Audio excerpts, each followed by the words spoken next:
Hey, I have a dad joke. Okay, Robin.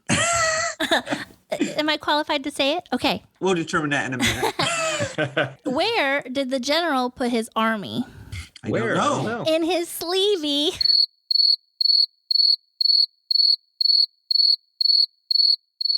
No? Anyone? Bueller? You know, you can stick to producing. You're really, really good at producing. You are a phenomenal producer, Robin. No doubt about it. All right, I'm muting myself again. Hi, Casselberrians. It is now time to have a casual conversation for the beneficial good of our community. The show you are about to listen to is called What's Up, Casselberry? And now it is my absolute pleasure to introduce to you your hosts, Andy and Drew. Oh, and don't forget that lovely producer, Robin. What's up, podcast listeners? It's episode number 84 of the What's Up Casselberry podcast. You know what 84 reminds me of? Is that a good year? No, why? Well, 1984. Yeah, I guess it was a good year. George Orwell book. Yes. Very That's not chipper, good. upbeat subject. Yeah, it was a good year though for me. I was 9. Oh, there you go. You guys weren't even born yet, were you? In 1984? We were not. Well, listener, the What's Up Casselberry podcast has been around for 84 episodes now, and we are thankful for you for coming in, tuning in, listening each and every week. If you are new to us, welcome. Andy and I, along with producer Robin, are Casselberry residents who love to talk about all things Casselberry for the good of our community. We love to have interviews and conversations with various guests about Casselberry related subjects. And to that point, today's conversation is a little bit different. We've gone just outside the city limits to a sister city and have a conversation with a leader from Winter Springs. We're looking forward to that conversation a little bit later. In fact, we had this gentleman on because it was significant that he, in fact, admitted that a lot of what he learned in terms of getting citizen engagement came from the good work of the citizens of Casselberry. So we're kind of tooting our own horn. That's right. We want to be bridge builders, Drew, right? That's what we said from the beginning. And so today we are building bridges and getting some other perspectives on our city from those outside our city in Winter Springs. It's a great conversation. Stay tuned. That's right. Well, as of this recording, we're recording on a Thursday afternoon. I'm wearing my UCF shirt. Football season is eventually back. If you're a football fan, go Knights. The UCF Knights play tonight, and it's also football, FUTBOL season as well, right, Andy? Well, football as football, yes. I am wearing my Orlando City jersey as well because we want to remember that in the midst of college football, real football is still going on. That's right. That's right. Well, speaking of things that are real and things that are fake, that ties in beautifully to the content of our dad joke of the week.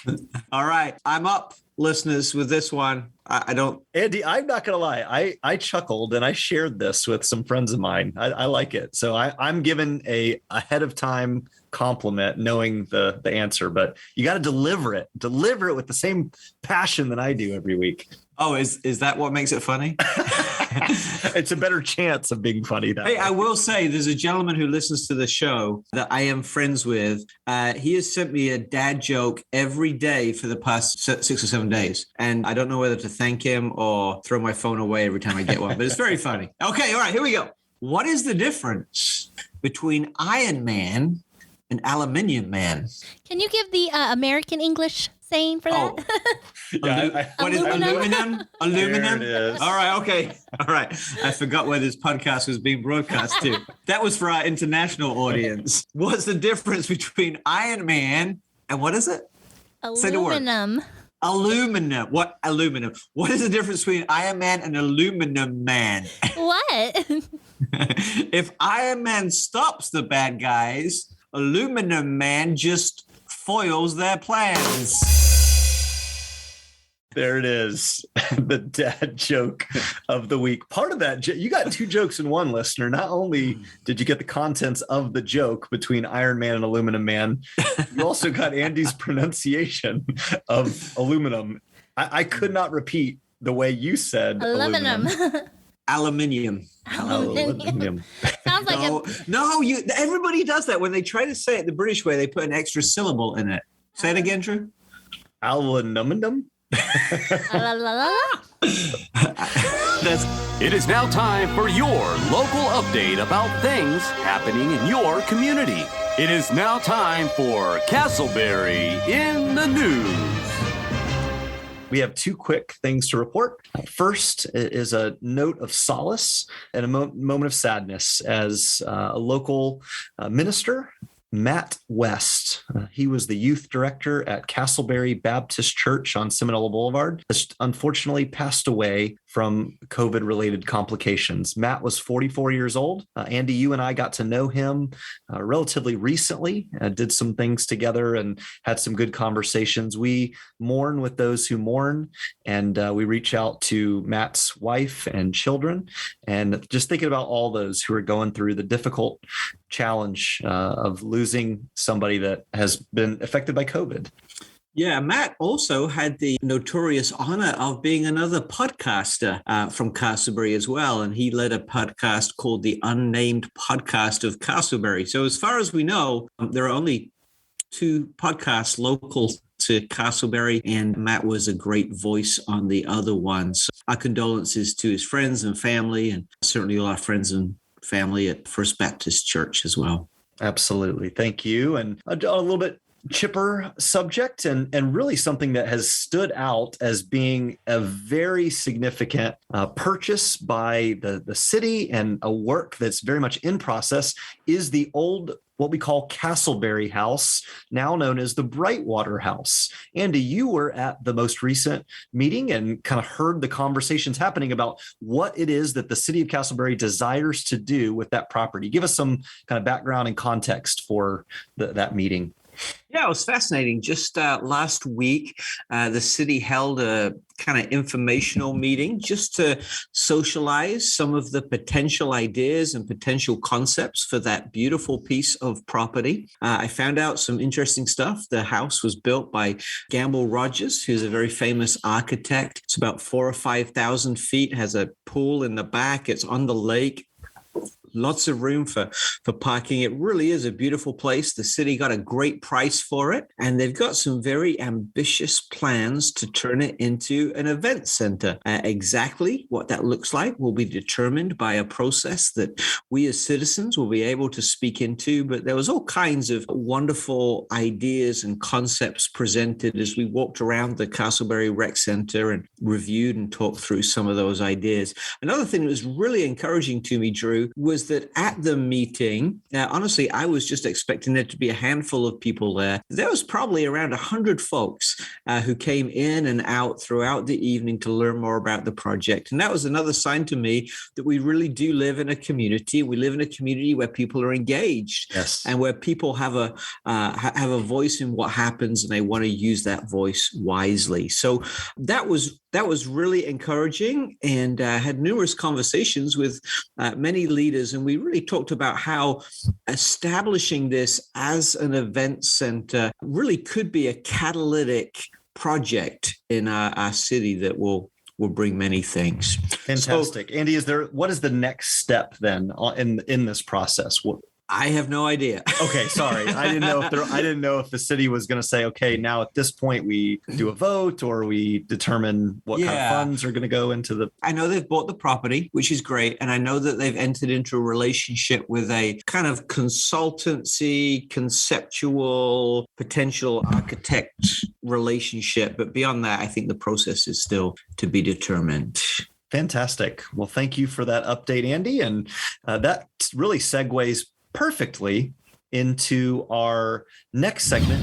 And now from the Society of Historic Casselberry, this is History of Casselberry with Dr. Deborah Bauer.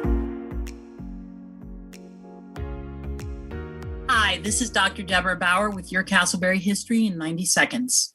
When the United States joined the Allied powers in fighting the aggression of Nazi Germany and Imperial Japan in December 1941, Hibbard Casselberry and the residents of the town of Casselberry immediately wanted to support the war effort. They held a meeting of the town council and the aldermen, and they voted to go to war.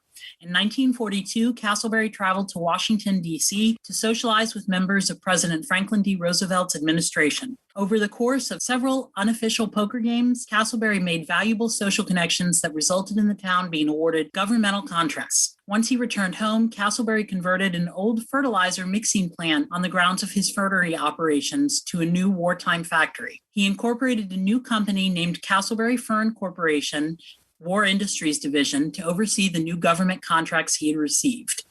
The concrete floor of the factory had to be covered over with special maple wood flooring to prevent snagging or rubbing of the silk parachutes that would be constructed there. The company faced a $5 penalty for each ruined parachute. Casselberry hired dozens of young women to work in the factory, eventually employing over 300 people.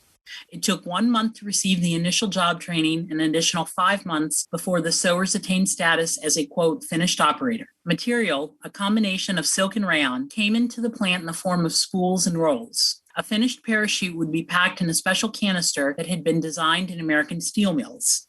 Eventually, the factory went on to also produce bandoliers used by soldiers to carry ammunition and hospital tent liners that were constructed until the war ended in August 1945. Again, this has been Dr. Deborah Bauer with your Casselberry History in 90 seconds. Church Together exists to connect people together with Christ in our community and for our city. Together is the word that defines what occurs when relationships are working well, and we want to help you make life's most important relationships work. We'd love for you to join us on a Sunday morning at 10 o'clock and find out more about our church community at www.ourchurchtogether.com. Welcome back to the show, listeners. Our favorite part where we interview a very special guest. Today, our guest is a little bit different than our normal guests because he's not from Casselberry, but he's from our neighboring city of Winter Springs. Listeners, I don't know about you, but sometimes in order to get a fuller perspective on how we're doing, it's good to get some outside advice and some outside counsel. So this interview is going to be a little bit different as we learn about the perspectives that people have of our city from a commissioner in Winter Springs. I would love to introduce you to Rob Elliot. And Rob, you are sitting in a commissioner's seat in Winter Springs, just across the Casselberry border. And as we chat to you, first of all, we'd like to welcome you to the show. So welcome. Thank you. As a Casselberry foreigner, we want to embrace you as a friend in our city. The long travel across East Lake Drive. A resident alien among us or something. But Rob, just by way of introduction, you are now sitting in a commissioner's seat in Winter Springs on the commission there. Throughout your life and career, what are some of the other seats that you have sat in that have prepared you for this seat? Well, I'd have to start with just being a family man, being a father, being a husband, learning to deal with lots of different issues and problems, which tend to crop up in life, whether it's in your marriage or whether it's in raising kids. My kids are all grown now. I'm up to 5 grandkids and 2 in the oven. In fact, one of my youngest daughter and her husband actually live in Casselberry, so there is a connection there, and they love where they live. So the family, I've always been very involved in my church, been a deacon at Willow Creek for pushing 20 years now, on and off. In my chosen career, because I have a full-time job, I work for a Fortune 500 company. And in that respect, I've managed quite a few people. I've hired, I've fired. I've also been heavily involved in things like setting up multi-million-dollar budgets and things like that. So the business world, as well as my experience with dealing with folks either through the church or through my family, I think has given me a really good perspective on what it really means to make some of these decisions and how to go about making these types of decisions for the right reasons. That's awesome, Rob. And you certainly play those various roles and sit in those seats well. We've known each other for over a decade now and talked about the fact that our church, Willow Creek, is located really between the two communities we're going to talk about today, between Casselberry and Winter Springs. As you think about just the dynamics, having lived in Central Florida in our community for a long, long time, what is your general perception as somebody who lives in the neighboring community of Winter Springs?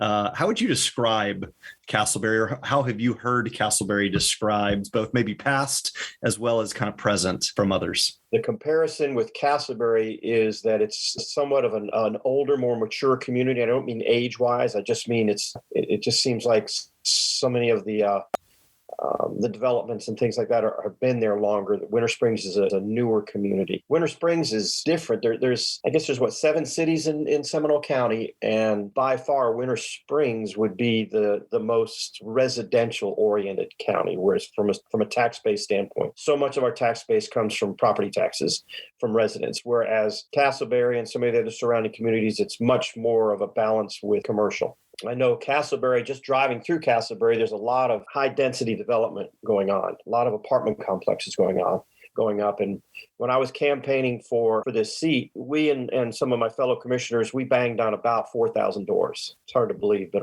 we knocked on about 4,000 doors. And almost to a T, it was in Winter Springs, we don't want any more apartment complexes. We don't want any more apartment complexes. I personally have nothing really against apartments. The issue I have is, where are all those kids going to go to school? Where are all those cars going to get on our roads? It's kind of interesting as you learn more about how these processes work. So let's say a year ago, I was going to decide to build an apartment complex. And so I have to do a impact study. So I do a traffic impact study. And guess what? A year ago, there was no cars on the road because of COVID.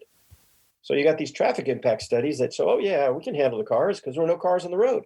Well, things have changed. So you start learning how all this process works. And I think from a standpoint of the way Winter Springs, and me personally, view Casselberry, is simply just as a sister city. One of those cities that I go into more for restaurants and things like that, because there just aren't that many in Winter Springs. Let's pick up on that, Rob. Okay. Just a kind of quick quiz. Favorite restaurant in Casselberry? Well, I don't know if it's a restaurant, but it's Einstein Brothers Bagels. We are there every Sunday after church. That's Andy, my podcast host's official office. That's where he conducts a lot of business there. There's no bagel place in Winter Springs in the whole dang town. It's nuts. I could open up an Einstein's and probably get rich, but yeah. There we go. Casselberry, the city with a bagel place. That's 1-0 Casselberry. That's great. The other thing that stood out from what you shared a bit ago was just the process of city development. We've been on with several guests talking about Casselberry, and we really are kind of landlocked. We don't have the lands such as your city does. And so as a result, it's trying to be creative with the structures that are already in place. And so there's a lot more like redevelopment occurring. Do you find in your role, when you're looking at kind of the city as a whole and just working together with the other commissioners and kind of the city plan, that you're trying to sort of do this balance, this fine line of seeing homes be built, seeing commercial be brought in, but also trying to maintain some of that precious land that's a commodity? One of my focuses, and I've told the city of Winter Springs this, that if there's ever a chance the city can purchase land in order to keep it green or to turn it into a park or whatever, you've got my vote. You don't even have to ask. You've got one commissioner's vote. We've acquired a couple of parcels just recently over by the dog park in Central Winds. We bought a piece of property there, and then another piece of property over by Torcaso Park. There's other properties out there. They're very expensive. People think, oh, if I'm going to sell to the city or to the government, I can make a lot of money. So it gets very expensive. But, if the city can get a hold of property and kind of keep it for our grandkids, and so they're not growing up with just strip malls, but maybe more parks and things like that. That's what I'm trying to do. I'm a big fan of mom and pop development, mom and pop stores and Main Street type businesses. Do I want to put a huge Home Depot on 434? No, but I'd love to see an Ace Hardware. That's the kind of development that I'm leaning more towards. But it's a balance. People don't realize there's about 1,000 people a day moving into Florida. One of the things that's occurred with COVID is so many people work from home. Well, if I can work from home, why would I live in Chicago or New York or wherever? I'm going to go work from home in Florida for cost of living, better weather. So many people are moving down here, and it's just putting a huge strain on every city is having issues with water, with utilities, with roadways, with things like that. You can't really stop people from coming to Florida. But when you think there's 1,000 people a day times 365 days, you're getting, a third of a million people moving into Florida every year. That's a lot of people. And they got to drive somewhere and eat somewhere and drink the water and put their kids in school and find hospitals. It's a challenge. And the cities are all having issues with it. There's something called the CUP, which is the consumptive usage permit. This is a permit you get from the St. John's Water Management folks saying, here's how much water you can have, Cass, or here's how much water you can have Winter Springs. Well, so many of these cities are over their cup and can't make any more water. So, it's putting a strain on all the cities. So our cup runneth over is not a good thing in this term. No, our cup runneth under. Yeah, we want our cup to run under. That's funny. Two-part question, Rob. What, in your opinion, could the city of Casselberry learn from Winter Springs? And what could Winter Springs learn from Casselberry? I mean, I don't want to get you in any trouble with this answer as well. So one of the things that recently occurred, most people I would say don't know about, is the 911 system in Seminole County is primarily handled by the sheriff's office. And every city except one was utilizing the sheriff's office for their 911 call center. The only city that was not was Winter Springs. So when we decided to look into farming out that process to the county, we got a hold of other cities, Casselberry being one of them, and saying, how's it worked out for you guys? Is the service just as good? Is the response time just as good, and things like that? So that's the kind of stuff we can learn from other cities when we have to make the decision, were we going to sign a contract, very expensive contract, with the sheriff's department to handle our 911 calls. We look to other cities like Casselberry and say, how's it working for you guys? And of course, Casselberry said it works very well, which we knew it would. And so, this was just within the last month that we signed that contract. Oh, neat. That's a very practical answer. And yes, I agree that it's so nice to have friends and those in those leadership roles that are going back and forth and sharing information. Rob, switching gears just a bit, one of the reasons we desired to have you on was you and Sarah, your wife, spent time serving in our city several months ago now. I know COVID's kind of thrown a lot into the mix here and kind of lose track of time, but we served together in the Neighbor to Neighbor event where citizens from Casselberry and the surrounding communities, as well as local churches, got together, as well as businesses, and kind of cared for some homes that were in disrepair and kind of fixed them up.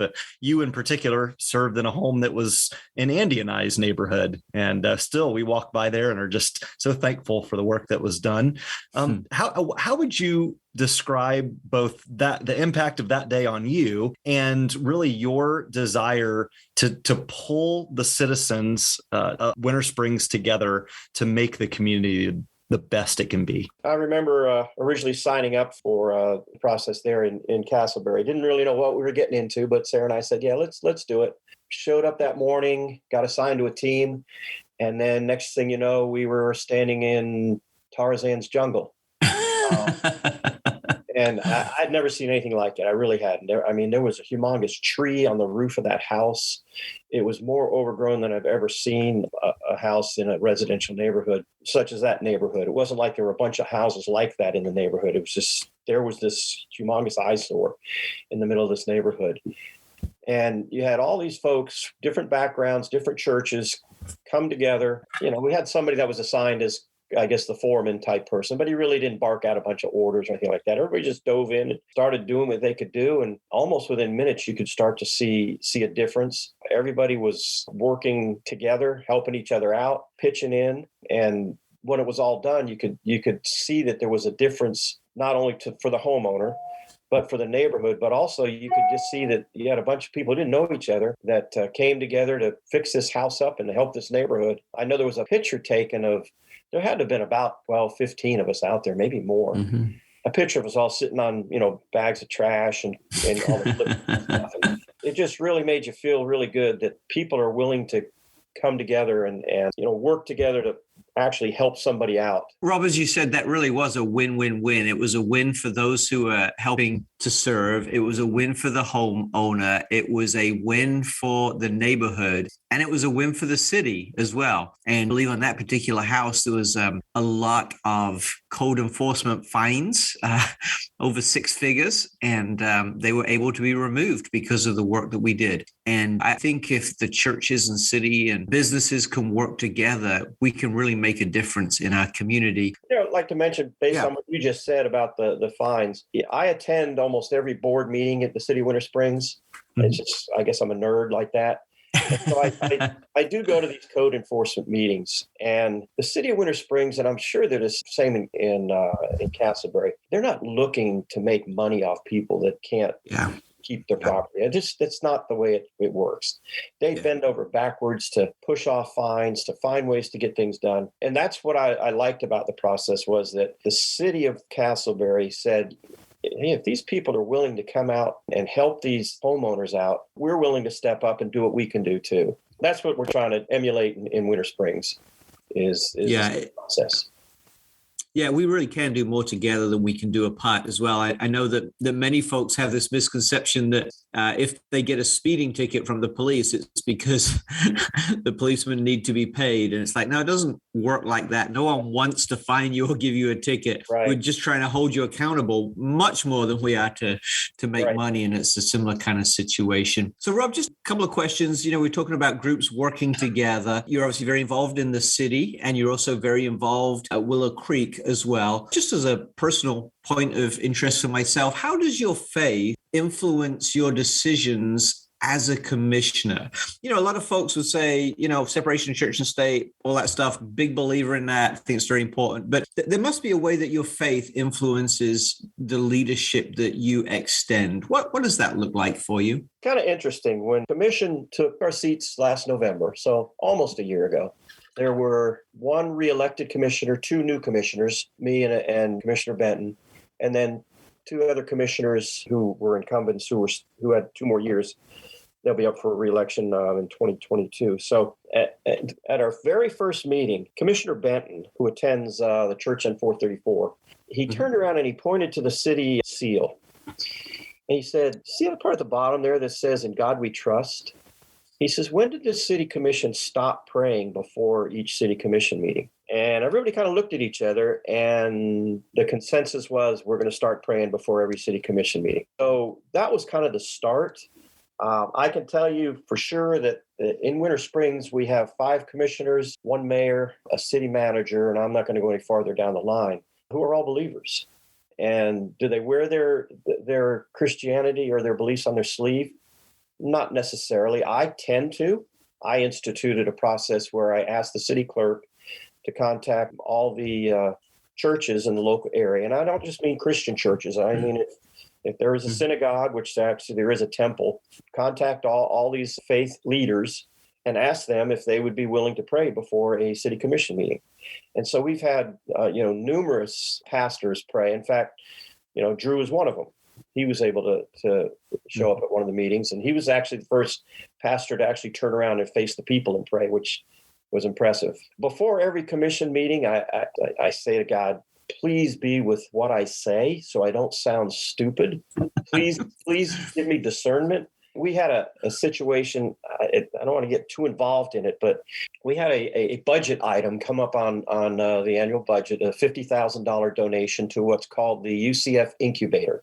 And it's a program that helps small businesses get started. And when I saw the $50,000 and then found out in the past it had been $75,000 a year for enough years, it was over $1 million, we had donated this organization. And so my question was, what good has it done the people of Winter Springs?